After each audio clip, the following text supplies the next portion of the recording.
Hello and welcome back to the podcast that also owns Invisible Suits, so watch out. Welcome back to the best part of your week. Welcome back to another episode of Love, Death and Movies podcast, Internet's #1 film breakdown and review show, the show that crushes watch lists week after week. Every couple of months is a different genre every week, and those couple of months is a different film in that genre, so follow us on everything. Join us on the right, let's watch some movies. Probably the most seamless I've done in quite some time. With me each and every week, Ash First Movies. Hey Ash, how are you? I'm good. How are you? I'm good. We haven't recorded in a couple of weeks because we did a little bulk record. There's no bulk record this week, guys, so don't worry. How you been, Ash?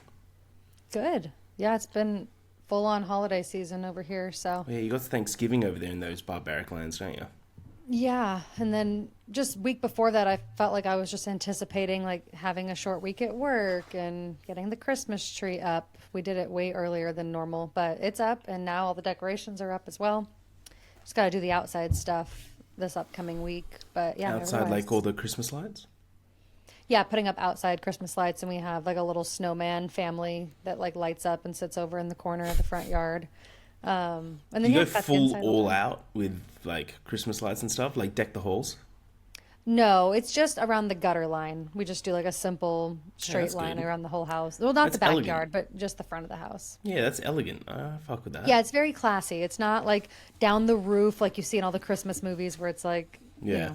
this big extravagant thing. But yeah, no, it looks good, and I'm excited for the holidays. But yeah, Thanksgiving was nice. We did something early with my family the weekend before because my mom was going to be going out of town, and then we did something with Adam's family on Thanksgiving. And then we've just been watching TV and movies, watched the first part of the new season of Stranger Things, Yeah, I did that as well. watched movies. What did you think of it?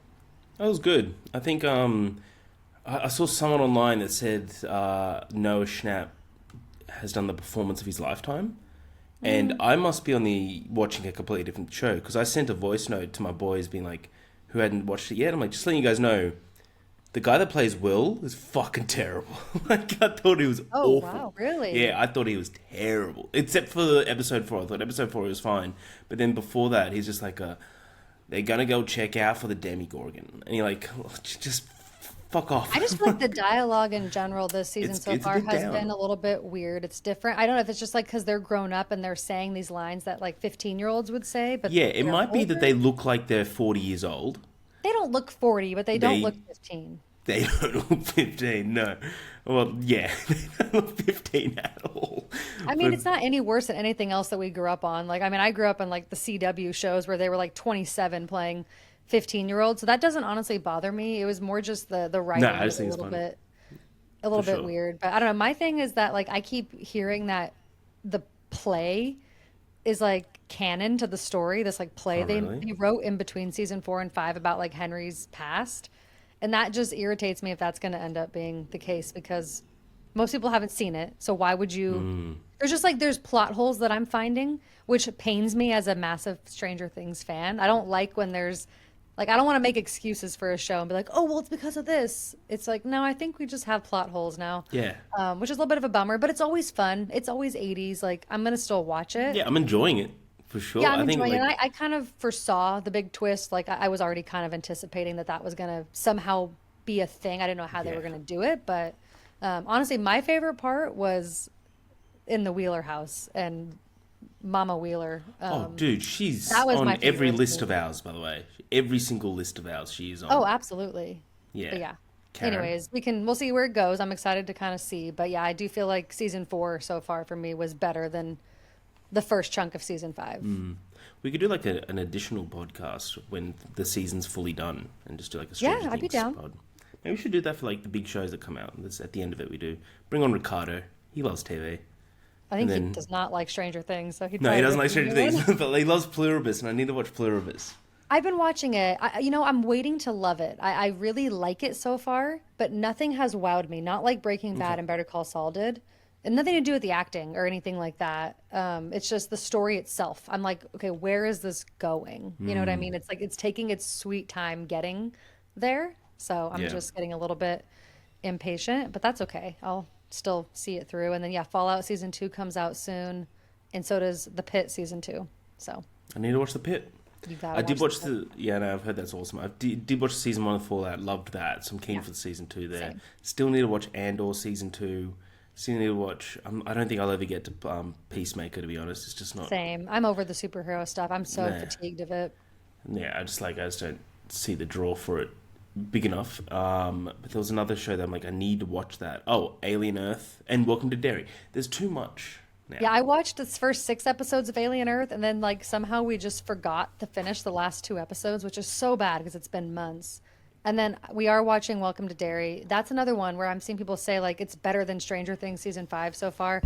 It's just not wowing me. I don't know if it's the kid acting Mm, or the convoluted story so far, but I mean, I don't want to spoil anything because you haven't seen it, but like I still have episode 5 to watch, and I feel like I'm like waiting for something major to happen. But I don't know if yeah. I'm just like developed this like I'm not patient enough with shows anymore because there's so much out there. It's like you want something to really grab you like early on, but I need to just be more patient and remember that most shows take, 5 or 6 episodes to really get you, No, for hooked on sure. it. For sure. But I'll definitely end up getting to it. But there's so much Yeah, to watch. But Ash, we there haven't is. seen each other for 2 weeks. Catch me up? What's been I mean, happening? that's my That's life. it? Yeah. I Just, mean, yeah, I holiday got stuff. off at noon on Wednesday and didn't have to work since then to now, and I'll go back on Monday, so that's been nice. But yeah, just holiday stuff, plans with family. I have a bachelorette party coming up next weekend, which is why I can't record. And then December is just like, I mean, there's just something every weekend, Oh, you yeah. know. Oh yeah, But yeah, which is nothing great too because much. through December to end of January will be because today we'll eventually get to the Invisible Man, but Six but and a half minutes in, we're just talking about ourselves. exactly the next 2 months will the main theme is what do we end up calling it? Fuck, we had the Bite-sized bangers. bite-sized bangers. So it'll be movies around 90 minutes or less. Because we know the last 2 months have been, or last 4 months even, have been like pretty long films. So we Hmm. want to, especially around the Christmas time, just really like hone in on just minimalistic storytelling, which is really good. So we're going to go next week. I'll reiterate this at the end of the episode, but next week we'll be watching Francis Ha, then into Fantastic Mr. Fox, then A Nightmare Before Christmas will be released on Christmas Eve. Then Shiver Baby, then Autumn Sonata, then Stand By Me, Eighth Grade, and finishing it off at the end of January with Harold and Maude. I'm I keen. like it. There's so much Bite-sized variety bangers. there. Honestly, so many of those movies are so cozy anyways that it kind of fits. I know it's summer for you, but for a Yeah, lot it's of hot us as are shit right now. Yeah. okay, well then yeah, it just feels like it's cozy holiday season. So I think that's a perfect list. And we have some that we've both not seen. We have some Yep. that just you haven't seen and some that just I haven't seen. So Yeah. It's going to be great. We're going to I'm have a good excited. time. We are talking about Invisible Man today, but before I go, I went to New Zealand Yeah, last tell us week. about your week and your last 2 weeks. Yeah. So New Zealand is unreal. Went there for a friend's wedding. I think I sent you guys photos. Everywhere you look is like picturesque. It's like I was the celebrant for the wedding, and I went there for the went to the venue for the rehearsal the day before, and it's on Lake Wanaka, which is about an hour north of Queenstown. And you just look over, and it's like a huge lake, and then behind that's all these mountains, and then beyond the mountains is bigger snow mountains. And I'm like looking at this, I'm like, this looks fake. This looks like a green screen. I'm like, this is fucked. And like, as soon as the wedding was awesome, and as soon as the ceremony was done, the couple went into a helicopter and went up into the mountains and did all their photos. Oh my I'll send you gosh. guys an image. Like I'm gonna wait. I'll see if I've Lucky got it. them. I think I've got it on here anyway, so I'll send it when I'm not speaking. But the the photos are fucking nuts. But like New Zealand's great.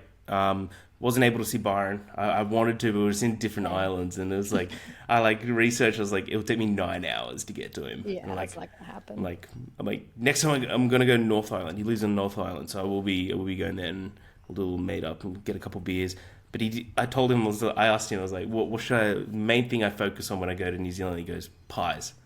I'm like, all right, because I hear Like like meat pies. yeah, they've got like the best pies apparently, I and remember him talking about those all the time. yeah. So I did a little tour de pie, where every place we went to, everyone was just like, oh, we'll get like like these like nice pieces of fish or something at this place. I'm like, no, I'm getting a pie. Like I had like 9 pies in six Oh my, days.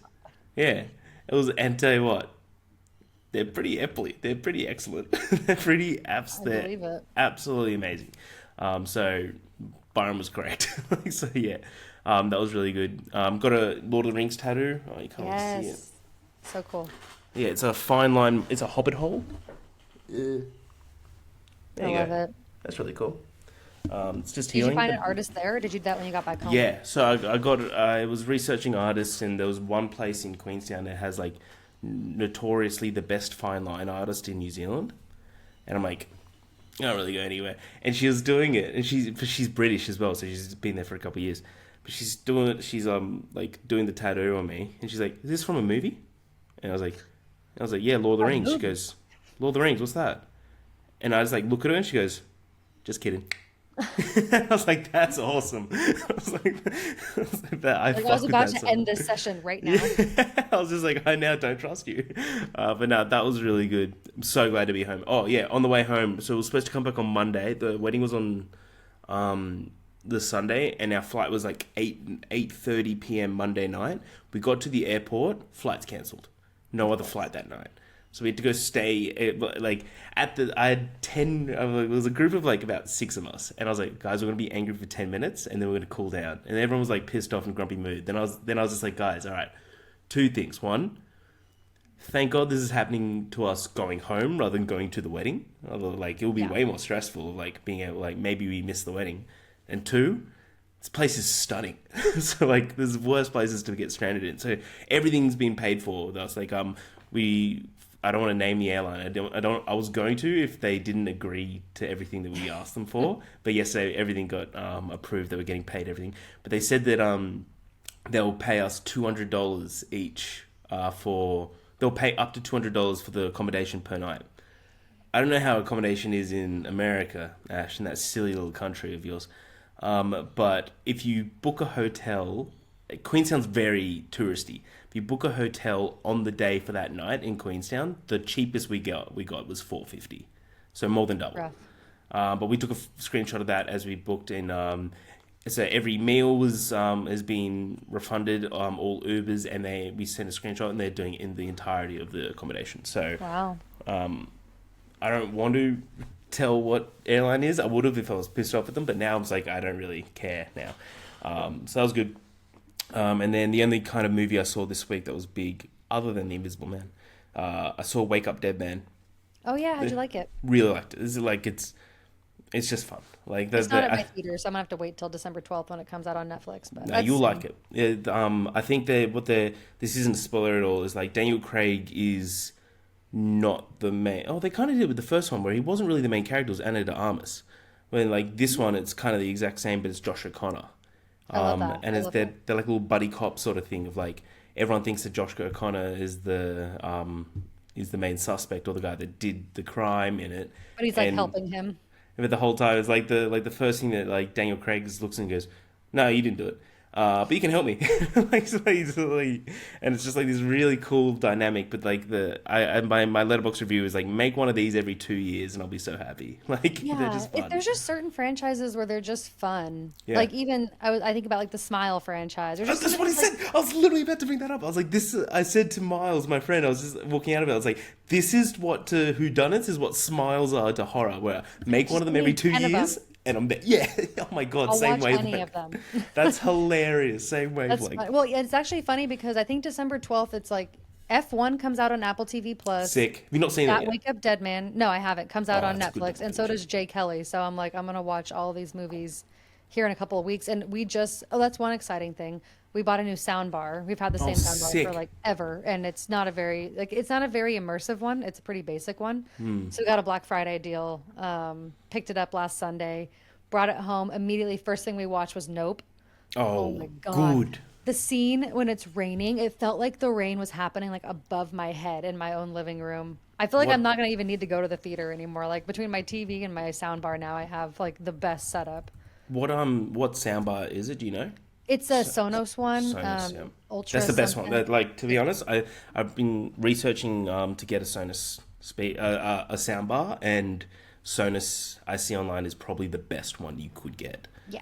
So Yeah, that's we're gonna really wall cool. mount it. So we haven't done that yet. We wanted to make sure like we liked it and everything. So it's just sitting up on the entertainment center. I think it'll sound even better when it's sort of like in between the entertainment center and the TV, like up on the wall. Oh yeah. But yeah, I definitely recommend it. It's a great one. It's not the cheapest thing, obviously, but when you No, watch but movies and TV like we do, yeah, it's you worth the get what you investment. pay for with that sort of Yeah. stuff. Oh man, 100% agree there. Yeah, I'm looking at one now, and I don't know what this is in USD, but it's 1400 here. Yeah, I think the one we got was about, I think with the discount, the Black Friday deal and everything, I think it was like 1600 with Okay, the cool. subwoofer and everything included. So Oh I thought that was yeah, a this pretty is good just the deal. soundbar, so subwoofer will probably be around the same. Oh, yeah. So I thought it Because was really good for like everything you get. $1,000 American is around 1500 Australian, so that Okay. kind of makes sense. Yeah, nice. Anyways, that's the Let's last thing I get have to the say. fucking Invisible Man, Ash. Surely you Yeah, skip to fucking 15 minutes if you. too late. Today we're talking about the last film in our Book of Horror Remakes, which is Leigh Whannell's The Invisible Man. Came out in 2020. This is one of the COVID movies that came out. I think it was Apple Plus in Australia that it got released on. I think, maybe. It was one of them. That's what it got released as. But this really surprised me. So the budget was 7 mil. It was filmed in Australia. It was just down like an hour away from me is where this entire film was made. Box office of 144 mil. So during COVID, that's awesome. So I think that's Yeah. pretty damn good. There's, like this being shot in Australia, there's a lot of the scenes where like the main like house that Adrian lives in, that's just on the coast in a place called Wollongong. That's just like Which I down. think is funny because it's supposed to be the coast of California and Yeah. like San Francisco, which isn't too far from me. And I'm like, this doesn't look like the coast of Well, there's California. the lawyer's office where they're up against a bay window where they're obviously saying this is California, but in the background there's the Sydney Harbour Bridge. And I didn't even notice that. yeah, I'm looking at it, I'm like, that's the harbour. Hey, like, low I'm budget, like, I know okay? the Gotta do building what you they're can. in. Hey, yeah, absolutely. It's Leigh Whannell, he gets it. Quick synopsis is when Cecilia's abusive ex takes his own life and leaves her his fortune, she suspects his death was a hoax. As a series of coincidences turn lethal, Cecilia works to prove that she's been hunted by someone nobody can see. This is The Invisible Man. Ash, what do you think of The Invisible Man? I really liked this movie. Yeah. I had never seen it. I just saw the trailer when it was coming out, and I thought it looked awful. I thought that the trailer showed like it's like one of those horror films where the trailer showed everything. Everything, yeah. I it wasn't interested. I didn't even really know Lee Winnell by name then, to be honest with you. Like obviously, dare I you. now know he's the guy from Saw, and that he makes movies, but I didn't Upgrade have as that. well. Everyone doesn't mention Upgrade. Upgrade fucking Upgrade. I love rips. Upgrade too. Yeah, I didn't know like him as a director, obviously, but yeah, and I went in completely blind. I did not get a chance to watch the original, but it kind of seems like they're a little different Very, anyways. yeah, very different. But I knew the premise. You know, obviously we know what the idea of an invisible man is, but I didn't know how that was going to play out. But yeah, I was honestly surprised. I was expecting like a very like average horror film, you know, like with some good stuff, but nothing too interesting. I thought that they did so much more than just like a surface level thing with this topic. I love the idea of exploring domestic, emotional, you know, abuse in a relationship through being haunted by this person you can't see. It's like it follows that you shit. everywhere. It makes you live in fear. Like it all felt so real. The parallels to, you know, kind of how her life would be going mixed with, you know, this thing that's actually like this horror, you know, movie concept that's actually trying to like hurt her and people around her. I think it's a really smart way to do it. It almost reminds me of like the whole, like with Evil Dead 2013, like adding the drug aspect, how it makes so much sense for like the plot. Like this just like works so well in the story, the way they did it in this movie. So, yeah, I was pleasantly surprised, and I thought Elizabeth Moss was great. I think the rest of the cast was great as well, but she obviously stood out to me. And I thought it had some brutal kills and very satisfying ending. And I thought it was really well just like made. Honestly, I was kind of surprised at how well like some of the shots were, some of the score. It was actually like it was a big surprise for me. Hell yeah. Yeah, nice. Yeah, I've always loved this film. I thought this film's goddamn awesome. I got to interview Leigh Whannell during the circuit for the junket, sorry, for Wolfman, which I liked Wolfman. A lot of people didn't. I thought it was really good. But what I like about Leigh right now is with Invisible Man specifically more than Wolfman, but I like them. I like them both. Is that he takes these adaptations and he tells them through a lens of a real theme. So The Invisible Man's all told through a lens of domestic abuse. And I think that's a really interesting lens to do. And there's a lot that they can do, and a lot of credit here goes to Elizabeth Moss. she's a powerhouse of an Mm-hmm. actress. Might be a weirdo in real life, but who cares? She's a powerhouse of a fucking actress. That I think is just really sick. And I think from memory with Wolfman, I think that's all told through like the lens of. Have you seen Wolfman? Mm-mm.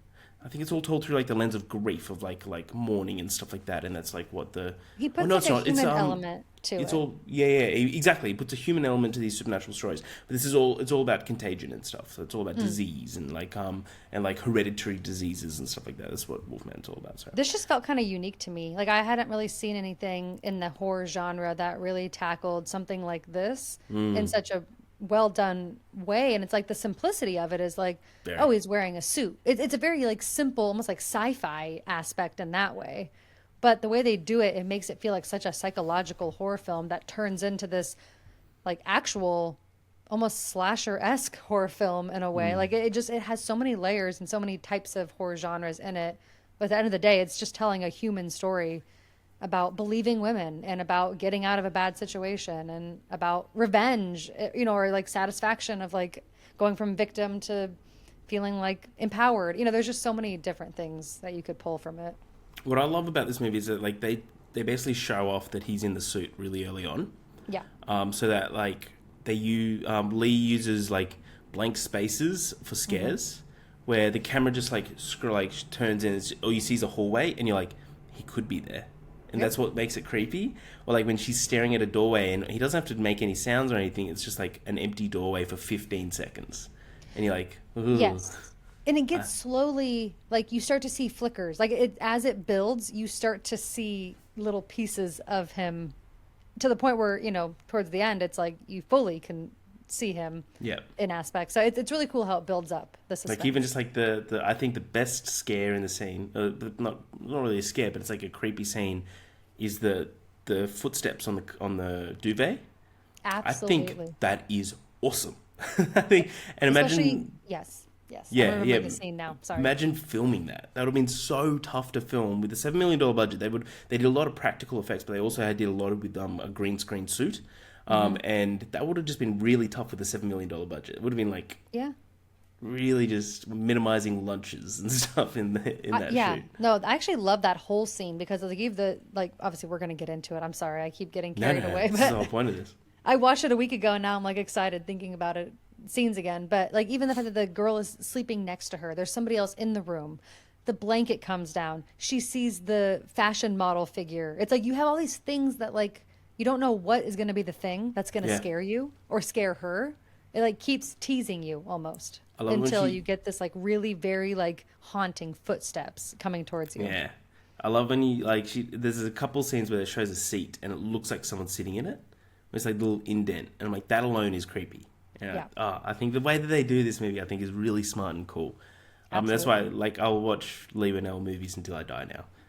From the director of Upgrade. So yeah. Oh, by the way, and I tell you that, like, when I interviewed him, at the end of it, I gave him a copy, my copy of Upgrade to sign. And he's like, "You got a physical copy of this? You're the only one."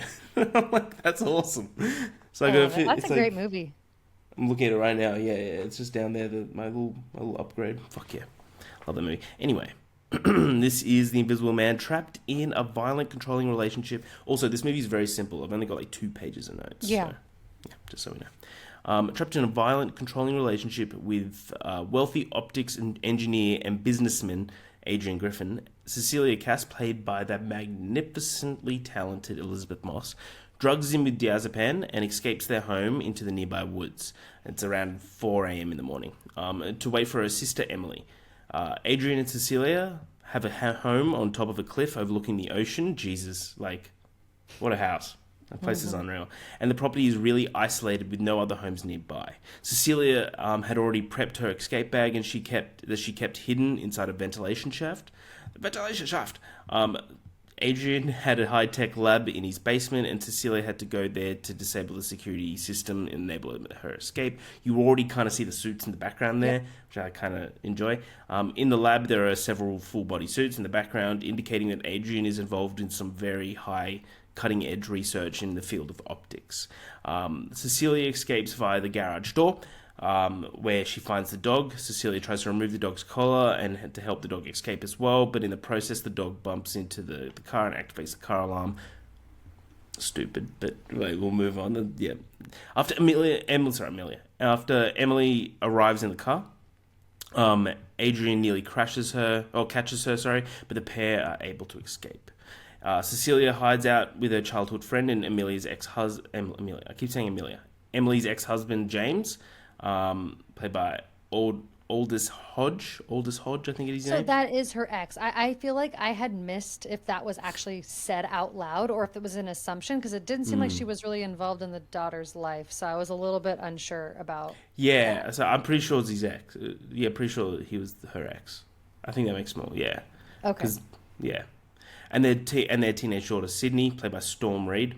Is it Storm or Stormy Reid? Storm Reid. I think it's Storm I think Reid. it's Storm. Yeah, cool name. She's great Cool. in Missing. Yeah, she was, and she's great in Last of Us. Cecilia is terrified of stepping outside the house as she suspects to run into Adrian at any time and fears being dragged away. 2 weeks later, Adrian seemingly has committed suicide and leaves Cecilia $5 million in his will. I'm sorry, with that house, you don't just have $5 million.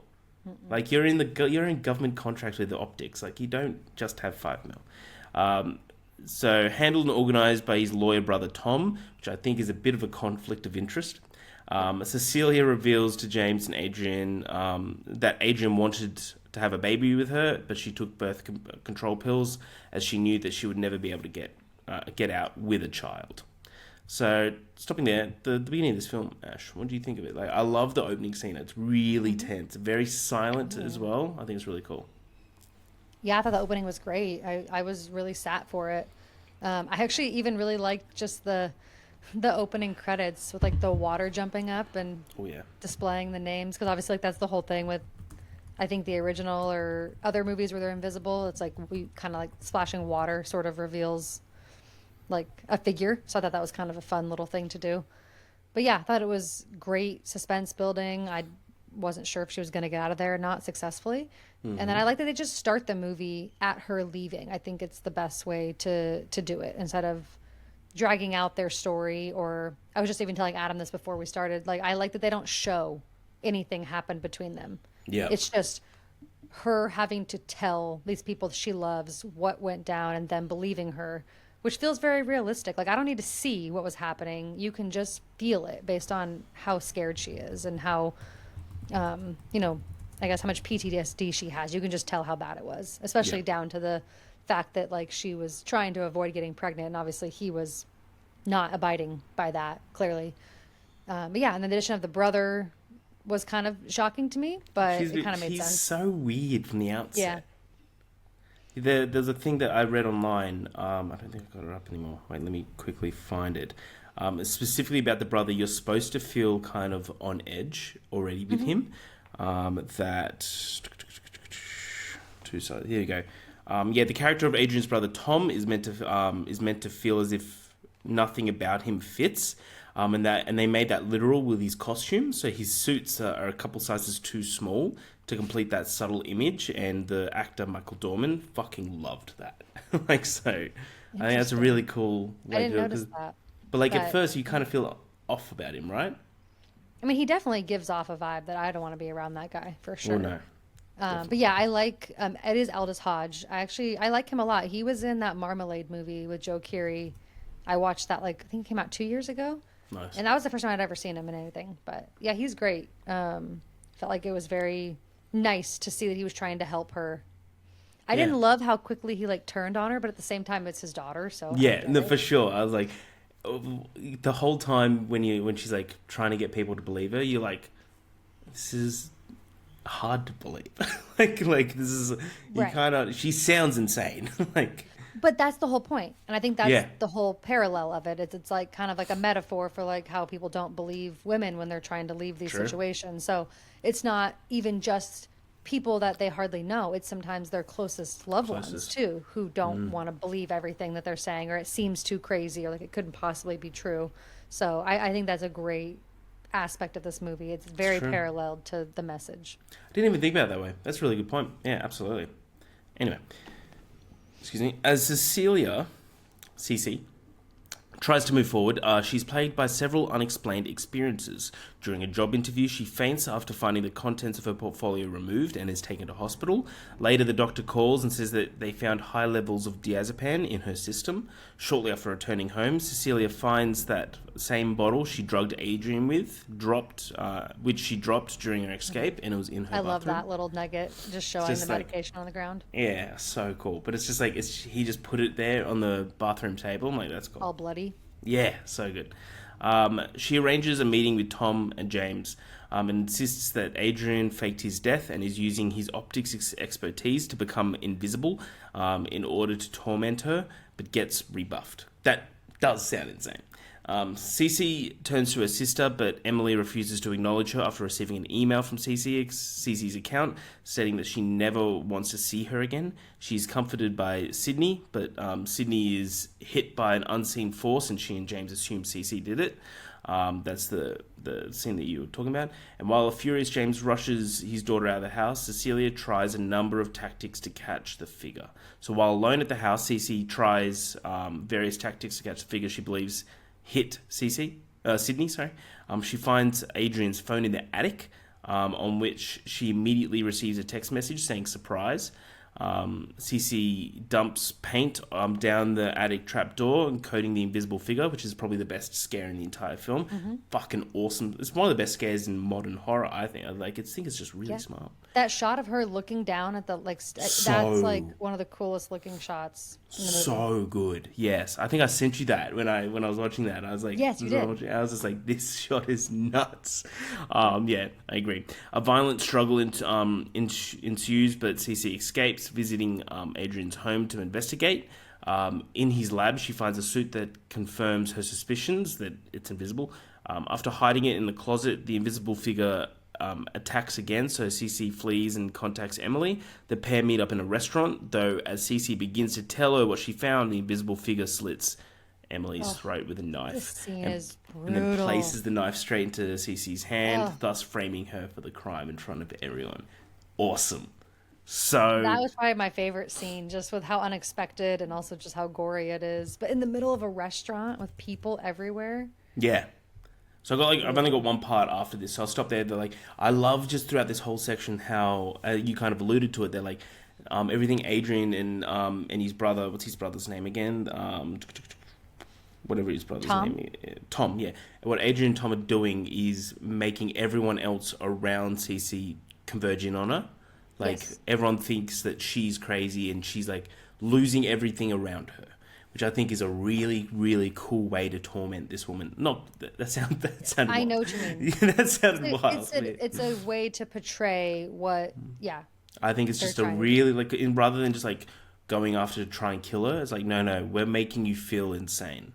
That's the point. And that's the thing with, I think, especially not so much the physical abuse, but the emotional abuse, how she was saying, he controls her. He controls what she wears, what she eats, what she thinks. I think that's where people don't understand, in some of these kind of bad relationships, it's not always just physical. It's mental manipulation and control. And I think watching everyone turn on her so quickly is sort of the point. You're supposed to kind of realize she's going to feel very alone by the end of this movie. And I think especially with her sister, I think one thing that was shocking to me is that her sister wouldn't know her better to know that she couldn't have possibly written that email. It's a fucking email. But they seem to have some animosity. So that's why I'm kind of and if the sister is actually the mom of the daughter and was married, it's she lives separate now. So I feel there's some stuff going on there with the sister. Maybe maybe her and her sister just have a little bit of a history of some drama, and maybe that's why she was so willing to believe her, because it's she just told you what's going on, and then of course the whole suicide thing, everyone's going to believe it, so then no one's going to have to think that he could possibly be alive. So it's set up very perfectly for even her closest people in her life not to believe her, which makes it even more haunting and is going to add to the stress that she's going through. She's very alone on this journey. Yeah, wholeheartedly agree. Oh man, it's so good. That scene in the restaurant though is just so quick and gnarly. I think it's just so goddamn good. And then it immediately shows that she's being framed by with the knife going back to her hand. But you watching that being oh, she's fucked. The whole time there's no way she's getting out of this now. Yeah, but that whole scene makes the ending that much better. And also, he Yeah. sort of gives her the idea, which is kind of ironic. But I also, the only thing I didn't really believe that seemed a little bit weird to me is that, like, he's got all this stuff in the attic. Like, I know he's invisible with the suit, Yeah. but wouldn't you hear this person wandering around your house to the point where they're storing all these things in the attic? Like, Yeah. going up the ladder. Like, I don't know. It just felt a little bit unrealistic. But Oh yeah. that was the No. only thing I was kind of like, I don't know about that. No, I wholeheartedly agree. But yeah, yeah. Let's That's all get I got. into the last bit of it. So remanded, put into a mental hospital while she awaits trial. The staff inform CC that she is pregnant. Tom visits her and offers to get her charges dropped if she agrees to return home to him. So immediately then you're like, okay, he's in on it and he's part of it. Of course he is. Return home to him and raise the child, implying that he helped his brother stage his suicide while revealing Adrian tampered with her birth control to ensure that she did become pregnant. CC refuses to take the deal and steals a pen from the briefcase, intending to pretend to commit suicide to draw the invisible figure out. While the figure tries to stop her, she stabs him repeatedly. I think this is awesome. It's like, there you are. And it's like, awesome. Repeatedly causing the suit to malfunction. The security team arrive, but the invisible figure violently incapacitates them before fleeing the hospital, with CC in pursuit. Having told her that they will not harm her because of her pregnancy, they instead threatened to attack those that she loved. CC races to James's house, where she finds the invisible figure attacking him and Sydney. She manages to shoot the figure while spraying him with a fire extinguisher, but unmasking the figure reveals to be Tom in the suit. Awesome scene with the fire extinguisher. Also, like, kind of preluded to before when the bacon and eggs were getting on fire. Yeah, and thank God that child knew where it was, since the Yeah. adult in the house didn't know. Yeah, exactly. I didn't know bacon and eggs caught fire that well, but I guess it was like covered in oil. How do you guys fucking... If you have a dirty enough area with grease and you just let it keep burning, it probably wouldn't happen that fast. But... Nah, but you know, well, who cares? Whatever you guys fucking cook over there, you know. So you know. So with the fire extinguisher, I'm asking it's Tom in the suit. When police find a captive Adrian alive at his house, tied up in the basement, he claims that Tom had held him prisoner. Classic. It was a good move by him, by the way. Good move. CC quickly disagrees, insisting the brothers must have shared the suit, with Adrian sending Tom to the house, knowing that would have happened. That would happen. In an attempt to get Adrian to confess, she meets him at the house to discuss her pregnancy while James listens in on a wire. She agrees to mend their relationship, but only if he confesses that he was the invisible figure. Adrian insists that he had actually been kidnapped, claiming that his experience changed his outlook on life and how he threatened her in the relationship. When she begins to cry, Adrian alludes to former abuse simply by saying the phrase that of the invisible figure, which was a surprise. Smiling, Cece departs to use the restroom because she knows, like, yeah, got him, that's him. Moments later, the room security camera captures Adrian seemingly committing suicide by slicing his own throat. Cece emerges from the bathroom and frantically calls the police. Cece returns and calls 911. Sorry, I said that twice. Calls 911, apparently distraught, out of the camera's sight. However, she coldly stares at a dying Adrian and taunts him by returning the word surprise. Awesome. When her face drops, oh, so sick. Cece leaves as Adrian dies on the floor. She retrieves the spare suit and that she hid earlier to kill him. When James arrives and asks what happened, she confirms what the camera saw, and he spots the suit in the bag and accepts her story and allows her to leave. Cece leaves the house with the suit in relief. That is The Invisible Man. Awesome fucking ending. It's Absolutely. so justified. What do you think of The Invisible Man? What would you give it out of 5? I really enjoyed it. I gave it 4 stars. I think it's a really solid horror film with some good, like I said before, good shots and score that really add to the suspense, but also just the lead performance being so strong. And yeah, I love that it's such a human story at its core, because that's the scariest stuff, is the stuff that's real, not, some of these horror films we get where it feels like so removed from reality, Oh, Those yeah. are fun too, but I like stuff like this where it's like a very paralleled human story at its core. So I thought it was really well done. I think my favorite part about the ending is that not only is she kind of being empowered and getting like her revenge. I like that as an audience, we never actually truly see Adrian as the Invisible Man. We never truly see anything that she's said that he's done. We don't actually see it happen. And Yeah. that is the truest thing about abuse in a relationship, because majority of the time the person who's involved in the relationship is going to be the only one who ever sees any of that. Yeah. But she knows what she knows, and you should believe women, first of all. But I think that's the most powerful thing about this movie and about the ending, is and how satisfying it is that like she knows what she knows, and that's all that matters. We don't need to see it. We don't need to be convinced. And nobody else in the story needs to be convinced either, because she knows in her heart of hearts that he did this. So I thought that was a really smart decision. I think it's a great film, and I'm honestly shocked that we got some great COVID movies. Honestly, there's some hidden gems in there.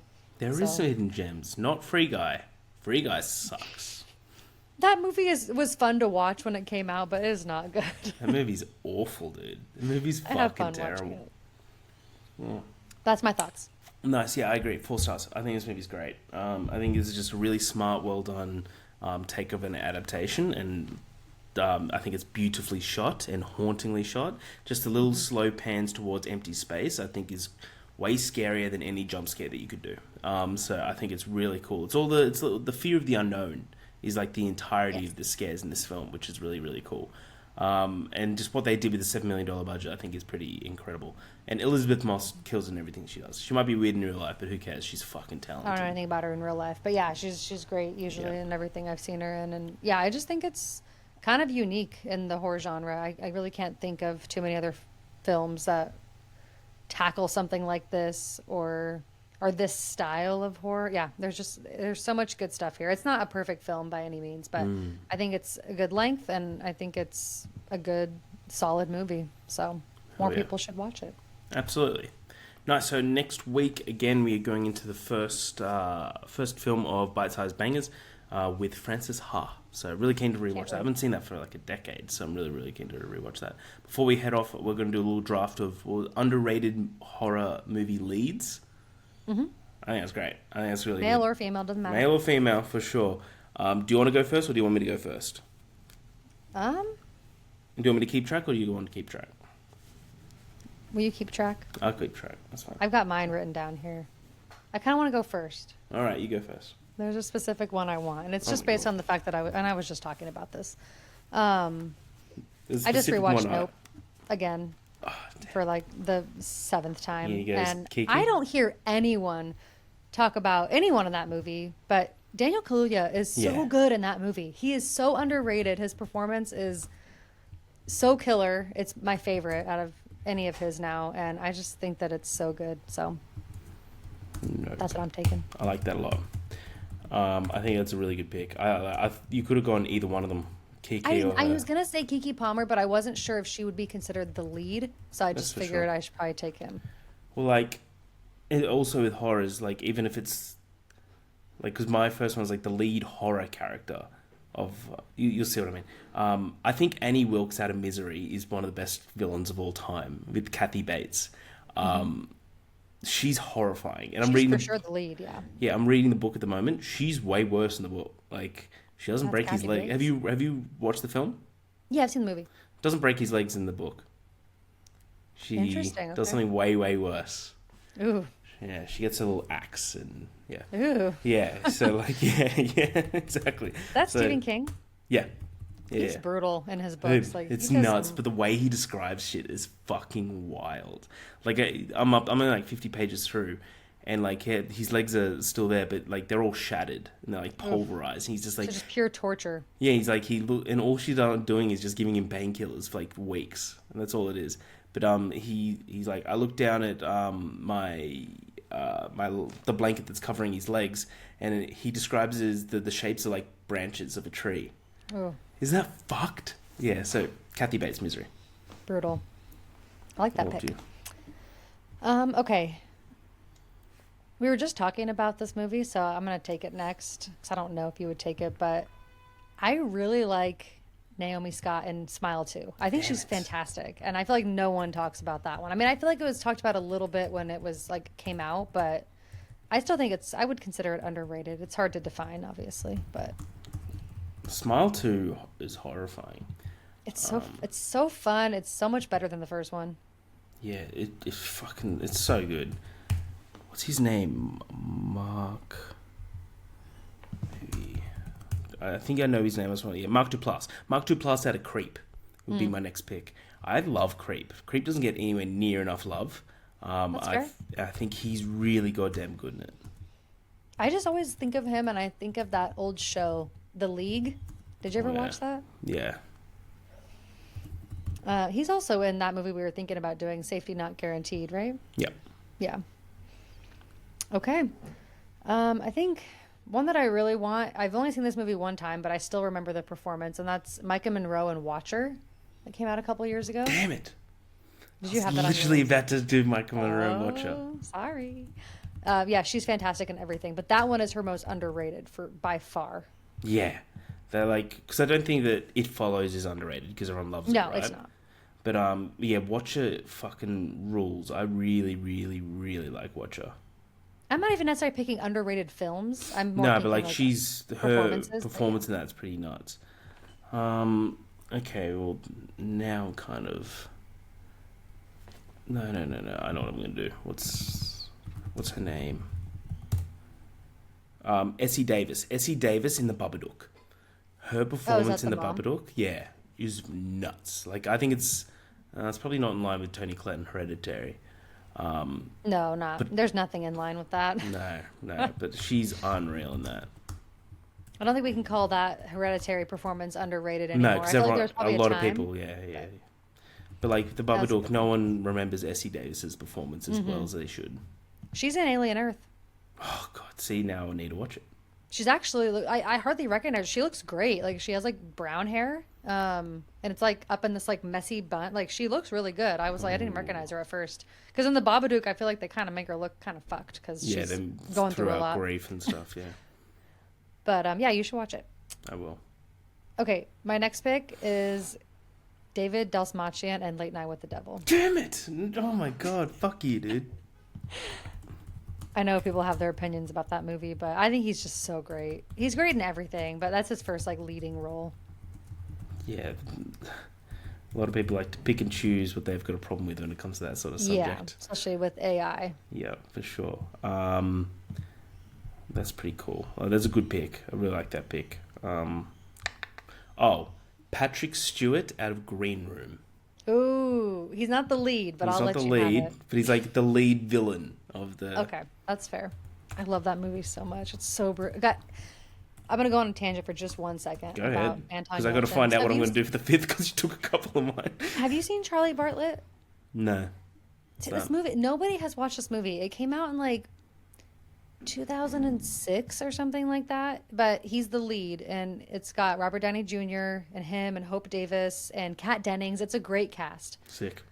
It's a high school movie about this rich kid who kind of is like got a kind of a shitty home life, and like there's like mental health and like medications that he's prescribed and all this stuff. So he starts selling them to kids at his school and like almost acting as like a therapist, like in the bathroom stall for his high school like peers. Mm-hmm. And it just like unfolds from there, and it's like this big like underdog story almost a little bit.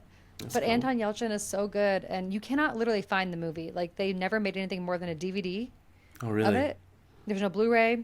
There's been no re-release.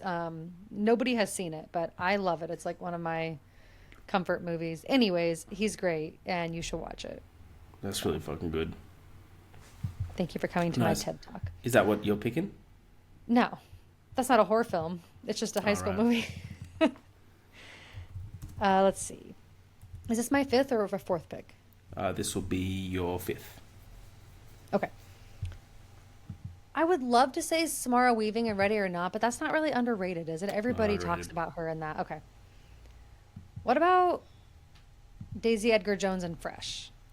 I'll take Is that. that considered underrated? I feel Yep. like I just love her in that movie. I know the movie's not like everyone's favorite, but I find it to be really fun, and I think she's honestly great in it. Yeah, that's a great pick. That's I'll awesome. I take love that. that. And my final one, I'm going to go Sam Neill out of... wait, let me see if... Before I lock that in... Is that the Mouth of Madness? Or what's that one called? No, Mouth Madness. No, I was going to go Sunshine, but that's a thriller. Event Horizon, which is the horror sci-fi film that he's in. I haven't seen it. Fucking awesome, and he's great in it. So Sam Neill out of Event Horizon. Okay. Will be my last. God, I love Event Horizon. It's really fucked up. So to recap, Ashad Kaluuya, out of Nope. Naomi Scott out of Smile 2. Micah Monroe from Watcher. God, that movie's sick. David Dismalshin from Late Night with the Devil. Daisy Edgar Jones from Fresh. I had Kathy Bates from Misery, and I feel like I won it with that. I think she's fucking awesome in Misery. I don't know, I love my list, but I do like that pick. Mark Duplass out of Creep, Essie Davis out of Babadook, Patrick Stewart out of Green Room, and Sam Neill out of Event Horizon. So let us know who you think won. Again, next week, please watch Frances Ha. But until next time, I'm Harry, that's Ash. Love Death Movies. See the movies.